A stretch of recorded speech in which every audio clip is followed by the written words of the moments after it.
بسم اللہ الرحمن الرحیم۔ عزیز طلباء و طالبات اور معزز و محترم ناظرین و سامعین، پروفیسر ڈاکٹر حافظ محمد مشتاق آپ سے مخاطب ہے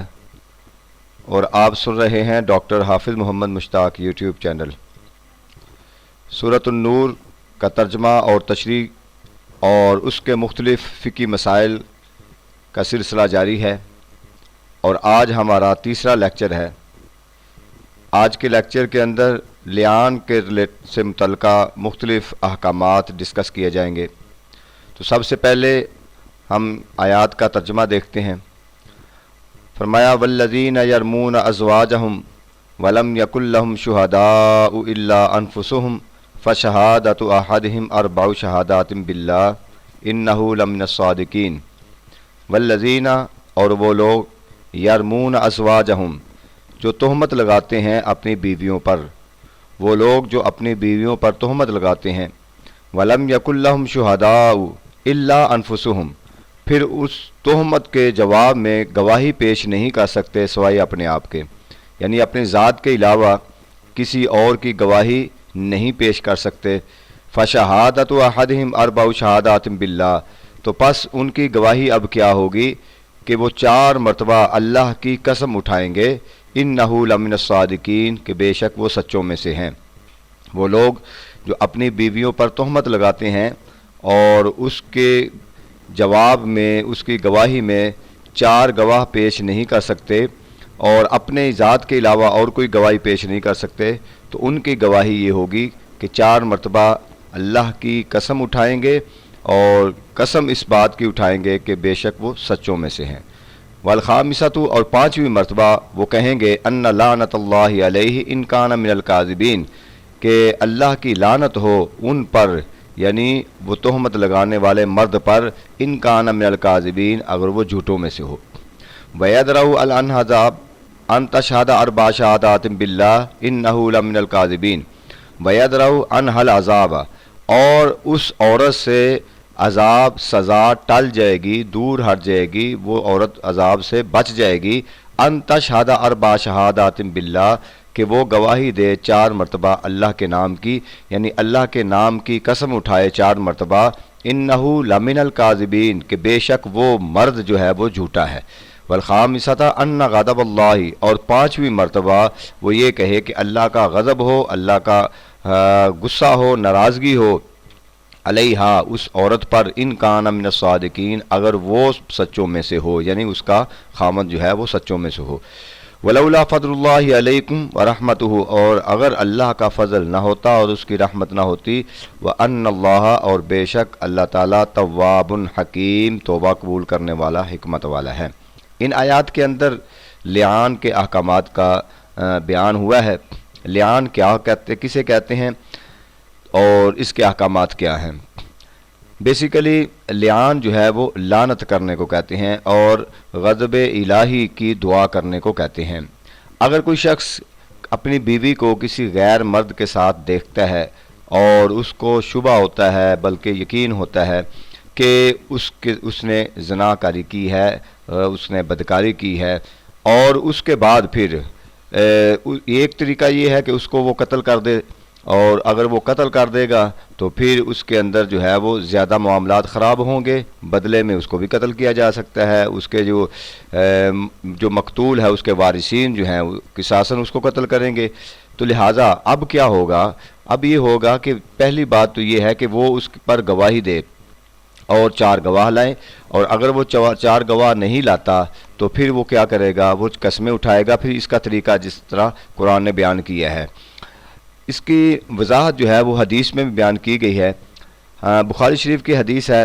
حضرت سہل بن ابن سعد سعدی روایت کرتے ہیں کہ حضور علیہ الصلاۃ والسلام کے پاس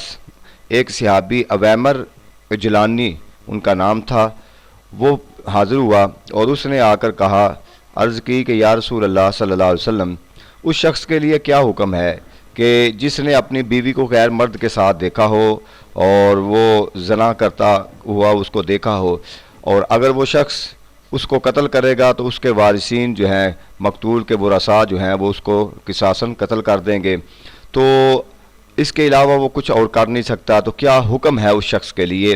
یعنی کہنے کا اس کا مقصد یہ تھا کہ اس نے اپنی بیوی کو کسی غیر مرد کے ساتھ دیکھا ہے، تو اب میرے لیے کیا حکم ہے؟ تو حضور علیہ الصلوۃ والسلام نے فرمایا کہ تمہارے لیے جو حکم ہے وہ اللہ کی بارگاہ سے وہ وحی کی شکل میں آ چکا ہے، لہٰذا جاؤ اپنی بیوی کو بلا کے لاؤ۔ تو حضور علیہ السلام نے دونوں کو مسجد نبوی میں بلایا، اور اس کے بعد انہوں نے جب تصدیق کر دی اس بات کی، تو اس جو صحابی تھے انہوں نے کہا کہ جب میں نے اب ان پر تہمت لگا دی ہے اور میں نے ان کو دیکھا ہے، تو میں اب ان کو اپنے پاس نہیں رکھ سکتا، تو انہوں نے طلاق بھی دے دی، 3 طلاقیں بھی دے دی۔ اس کے بعد حضور علیہ الصلوۃ والسلام نے فرمایا کہ اس شخص کا حلیہ بیان کر کے، موٹی رنگ کالا ہے اور پنڈلی میں گوشت چڑھا ہوا ہے، جو بھی اس شکل کا آدمی تھا، کہ اس کا جو بچہ ہونے والا ہے اگر اس شکل میں ہوگا تو اس کا مطلب ہے آپ کی جو تہمت ہے وہ سچی ہوگی، اور اگر سرخ رنگ کا ہوگا، کیونکہ یہ صحابین کا رنگ سرخ تھا، تو پھر اس کا مطلب ہے آپ کی تہمت جو ہے وہ جھوٹی ہوگی۔ تو جب بچہ ہوا تو وہ اس شکل کا ہوا تھا جس پر جو ہے وہ تہمت لگائی گئی تھی جس شخص کے ساتھ، تو اس کے جواب میں حضور علیہ السلام نے فرمایا کہ اب یہ جو بیٹا ہے، اس کا بچہ ہے، یہ اس کی والدہ کی طرف جائے گا، تو لہٰذا ان کے ساتھ درمیان علیحدگی کر دی گئی۔ اسی طریقے سے حضرت عبداللہ ابن عمر رضی اللہ تعالیٰ عنہ روایت کرتے ہیں کہ نبی اکرم صلی اللہ علیہ وآلہ وسلم کے پاس ایک اور شخص آیا، اس نے بھی اپنی بیوی پر یہی الزام لگایا، تو حضور علیہ السلام نے ان کے درمیان لعان کا حکم فرما دیا اور بچہ جو تھا وہ عورت کے سپرد کر دیا۔ تو اس کے اندر یہ بات، 2 روایات یہ اس بات کی طرف اشارہ کرتی ہیں کہ اگر کوئی خامن جو ہے اپنی بیوی پر یہ تہمت لگاتا ہے اور اس پر وہ قسمیں بھی اٹھاتا ہے اور بیوی اس کا پھر انکار کرتی ہے، دوسری شرط کیا ہے کہ بیوی اس کا انکار کرتی ہے، اس الزام کی تردید کرتی ہے اور اس تردید میں بھی وہ قسمیں اٹھاتی ہے، تو پھر ان کے درمیان لعان کا حکم لاگو کر دیا جائے گا، ان کے درمیان تفریق کر دی جائے گی، علیحدگی کر دی جائے گی۔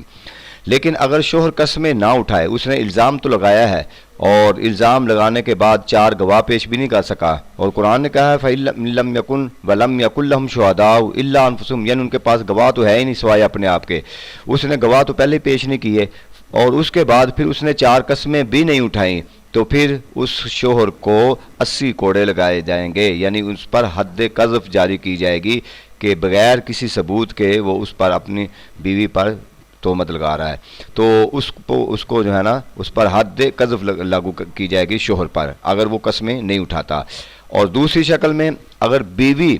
جو ہے وہ اس کا جو انکار کرتی ہے، اس پر قسمیں نہیں اٹھاتی اور بیوی جو ہے اس کی تردید نہیں کرتی، خاموش رہتی ہے اور اس کی جواب نہیں دیتی، تو پھر اس پر حد زنا لگائی جائے گی، یعنی ظاہر ہے اس کا مطلب ہے اس میں ملوث ہے۔ لیکن اگر بیوی الزام کی تردید کرتی ہے، یعنی خامند کی طرف سے الزام لگایا گیا اور بیوی کی طرف سے اس کی تردید کی گئی، تو اس نے بھی قسمیں اٹھا لی، اس نے بھی قسمیں اٹھا لی، تو دونوں شکلوں میں اب کیا ہو جائے گا، اب ان کے درمیان جو ہے وہ تفریق پیدا کر دی جائے گی، یعنی یہ تفریق اس شکل میں ہوگی کہ جب مرد کی طرف سے الزام لگایا گیا اور عورت کی طرف سے اس کی تردید کی گئی اور دونوں نے قسمیں اٹھائی، تو ان کے درمیان کیا ہو جائے گا، تفریق ہو جائے گی، یعنی جدائی ہو جائے گی، بالکل تعلقات ختم ہو جائیں گے۔ اور جب تفریق ہو جاتی ہے اس لعان کی شکل میں، تو بالکل اسی وقت تعلقات ختم ہو جاتے ہیں، اب نان و نفقہ اس مرد کے ذمہ باقی نہیں رہتا۔ جس طریقے سے عام حالت میں اگر وہ اپنی بیوی کو طلاق دے دیتا ہے تو اس طلاق کی شکل میں جب تک وہ عدت میں رہتی ہے تو اس کے ذمہ نان و نفقہ رہتا ہے، لیکن یہاں پہ نان و نفقہ نہیں ہوگا، وہ معاملات بالکل ختم ہو جائیں گے۔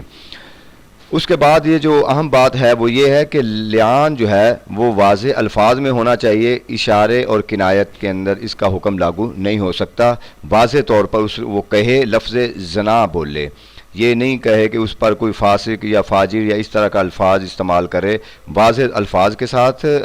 وہ الفاظ بولے کہ میں نے اس کو زنا کرتے دیکھا ہے، بدکاری کرتے دیکھا ہے، یہ الزام لگائے، اشارے کنایت کے ساتھ یہ نہیں ہوگا۔ اور اس کے درمیان اس کے بعد پھر وہ عورت اس کی تردید کرے، اور پھر یہ سارا معاملہ جو ہے وہ تفریق کا یہ عدالت قاضی کروائے گا، یعنی وہ خود بخود اس کے نہیں ہوں گے۔ اس پر جو اختلاف ہے ائمہ کا، امام ابو حنیفہ کہتے ہیں کہ کہ قاضی جو ہے ان کے درمیان تفریق پیدا کرے گا دونوں کے درمیان، جبکہ امام شافعی کہتے ہیں کہ جب اس نے الزام لگا دیا اور اس نے تردید کر دی اور دونوں نے قسمیں اٹھا دی تو ان کے درمیان خود بخود جو ہے وہ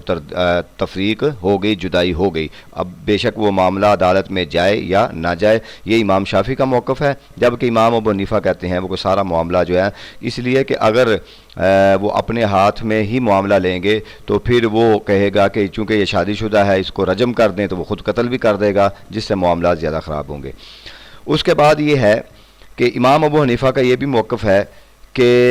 مسلمان میاں بیوی ہوں تو پھر اسی شکل میں لعان ہوگا، ٹھیک ہے۔ ایک پہلی شرط یہ ہے کہ جن کے درمیان لعان کیا جا رہا ہے وہ مسلمان میاں بیوی ہوں، اور دوسری بات یہ ہے کہ حد قذف سے بچے ہوئے ہوں، ان میں سے کسی ایک پر حد قذف پہلے لاگو نہ ہوئی ہو۔ اگر کسی ایک پر، مرد پر یا عورت پر حد قذف جاری ہوئی ہو تو اس کا مطلب ہے ان کی بات کا اعتماد ہی نہیں کیا جائے گا، کیونکہ حد قذف جس پر لگ جاتی ہے قرآن کہتا ہے کہ ہمیشہ لا تقبلوا لهم شہادۃ ابدا، اب ہمیشہ اس کی گواہی پر اعتماد نہیں کیا جائے گا، اس کی گواہی کو قبول نہیں کیا جائے گا، وہ جھوٹا ڈکلیئر ہو جائے گا، وہ ہمیشہ کے لیے جھوٹا ہے۔ تو لہٰذا اب اگر وہ ان میاں بیوی میں سے کسی ایک پر بھی حد قذف جاری ہوئی ہے تو ان کی بات پر اعتماد نہیں کیا جائے گا۔ اس کے علاوہ امام ابو حنیفہ کہتے ہیں کافر، اور اس کے علاوہ کافرہ، حد قذف کی سزا یافتہ، اور یا پھر عورت کسی مرد کے ساتھ پہلے ہی ملوث ہو، تو ایسی شکلوں میں ان پر یہ لعان کا حکم جاری نہیں ہوگا، جبکہ امام شافعی کہتے ہیں کہ صرف عاقل اور بالغ، یہ دو شرط لگاتے ہیں کہ عاقل اور بالغ ہوں اور باقی ساری شرائط بے شک نہ پائی جاتی ہوں تو ان کے درمیان لعان جاری کر دیا جائے گا۔ تو یہ وہ حکم ہے کہ جب میاں بیوی کے درمیان اس طرح کی فضا پیدا ہو جاتی ہے اس کے بعد زندگی کو گزارنا بہت مشکل ہو جاتا ہے۔ یہ رشتہ ایک خالصتاً اعتماد کا رشتہ ہوتا ہے، بھروسے کا رشتہ ہوتا ہے، اور جب یہ بھروسہ ٹوٹ جاتا ہے، چکنا چور ہو جاتا ہے، اس کے بعد پھر وہ چپکلش رہتی ہے، لڑائی جھگڑے رہتے ہیں، اور اس کا قرآن نے یہ طریقہ بتایا ہے کہ اس شکل میں پھر وہ 4 قسمیں مرد بھی اٹھائے گا کہ میں نے اس کو ایسے کرتے دیکھا ہے، میں جو کہہ رہا ہوں وہ سچوں میں سے میں سچ کہہ رہا ہوں، اور اللہ کی قسمیں 4 دفعہ، اور 5ویں دفعہ وہ اپنے اوپر لانت بھیجے گا، یعنی لان تان کرنا بھی اللہ کی غضب کی طرف دعوت دینا ہے، یہ چھوٹا معاملہ نہیں ہے۔ تو اسی طریقے سے 4 دفعہ وہ قسم اٹھائے گی عورت، اور 5ویں مرتبہ کہے گی کہ اس عورت پر، یعنی جو عورت ہے اس کی بیوی ہے، کہ اس پر اللہ کا غضب ہو، اللہ کی یعنی کہ غصہ ناراضگی ہو، اگر میرا خاوند جو ہے وہ سچوں میں سے ہے۔ تو اب آپ جو ایک بڑی اہم بات وہ یہ ہے کہ دونوں نے قسمیں اٹھا لیں تو دونوں تو سچے نہیں ہو سکتے، کوئی ان میں سے ایک تو ہے۔ اب اگر فرض کر لیں خاوند نے کہا اللہ کی قسم اس نے ایسے کیا ہے، اور بیوی کہتی ہے اللہ کی قسم میں نے ایسے نہیں کیا، اب اس کا مطلب ہے یا وہ سچا ہے یا یہ سچا ہے۔ اب لعان کا جو معاملہ ہے یہ جدائی ان کے درمیان ڈالی جا رہی ہے، ان کو تفریق پیدا کی جا رہی ہے تاکہ آگے معاملات زیادہ خراب نہ ہوں۔ لیکن آگے قرآن نے کیا کہا، وَلَوْلَا فَضْلُ اللَّهِ عَلَيْكُمْ وَرَحْمَتُهُ وَأَنَّ اللَّهَ تَوَّابٌ حَكِيمٌ، کہ اب اللہ کا فضل جو ہے وہ خاص توبہ کی شکل میں کیا ہے، پھر توبہ کریں، دونوں توبہ کریں۔ اب ان میں سے خامند کو پتہ ہے کہ میں نے اس پر الزام لگایا ہے یہ سچا ہے یا نہیں، کہ جو میں نے 4 قسمیں اٹھائی ہیں اور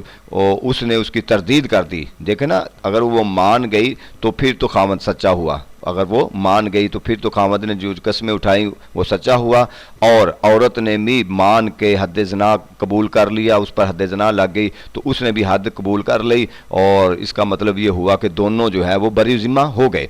لیکن اب وہ تردید کر رہی ہے، وہ قسمیں اٹھا رہا ہے اس کو سچا اپنے آپ کو سچا ثابت کرنے کے لیے، اور وہ قسمیں اٹھا رہی ہے کہ اس کو جھوٹا ثابت کرنے کے لیے، تو ان دونوں میں سے اب کوئی نہ کوئی ایک ضرور جھوٹا ہے، یا خامد یا بیوی۔ تو اب یہ جو لعان ہو گیا ان کے درمیان، تفریق تو ہو گئی، جدائی ہو گئی، میاں بیوی کا معاملہ ختم ہو گیا، اور لعان کی شکل کے اندر ان کے اندر طلاق، علیحدگی، بالکل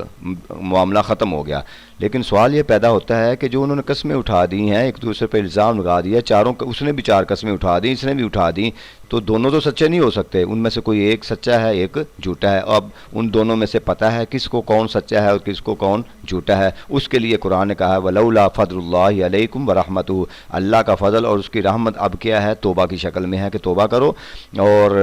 اس لیے کہ یہ وبال جان تو رہے رہے گا کہ جھوٹی قسمیں اٹھائی ہیں کہ کسی ایک گروہ نے تو اٹھائی ہیں، تو اللہ کی بارگاہ میں توبہ کرتے رہیں، اس کا فضل اور اس کی رحمت مانگتے رہیں اور خلوص نیت کے ساتھ توبہ کریں، تو یہ جو ایک بہت بڑا بلنڈر گناہ کی شکل میں کسی ایک نے کیا ہے تو اللہ تعالیٰ ان کو معاف کر دے گا، تو اس کی بارگاہ میں توبہ کریں، یہ ان دونوں پر لازم ہے، اور لعان کی شکل میں علیحدگی ہو گئی اور توبہ کی شکل میں اپنے گناہوں سے اللہ سے معافی مانگے۔ تو یہ تھا آج کا ہمارا لیکچر لعان کے احکامات سورۃ النور کی روشنی میں۔ اس کے بعد انشاءاللہ جو اگلا لیکچر ہوگا وہ واقعہ افق ہوگا، حضرت عائشہ صدیقہ رضی اللہ تعالیٰ عنہا سے ریلیٹڈ جو ہے، بڑا اہم لیکچر ہے، تو یہ سنتے رہیے کہ آپ کی انفارمیشن بھی ملے گی، تیاری بھی ہوتی جائے گی۔ اللہ رب العزت ہمارا حامی و ناصر ہو۔ شکریہ۔